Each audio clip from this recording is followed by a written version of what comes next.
లక్ష్మీదేవి మన ఇంటికి రావాలి అంటే మనం చేయాల్సిందల్లా ఇదేనండి.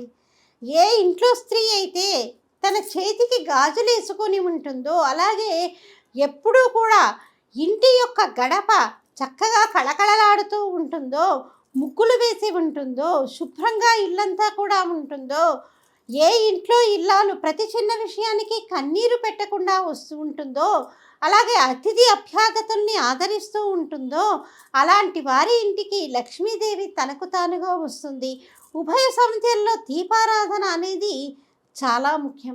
ఇలా దీపంలో సాక్షాత్ లక్ష్మీదేవి ఆవాహన అయి ఉంటుంది కాబట్టి ఇలా దీపారాధన చేసినా కూడా లక్ష్మీదేవి తనకు తాను వస్తుంది. ఈ విషయాలు గమనించి ప్రతి స్త్రీ కూడా చేతికి కనీసంలో కనీసం 2 గాజులైనా వేసుకోవాలి లక్ష్మీదేవి యొక్క ప్రీతి కోసం. హలో బదులు జై శ్రీరామనండి. ప్రతి ఒక్కరూ జై శ్రీరామని కమెంట్ పెట్టండి.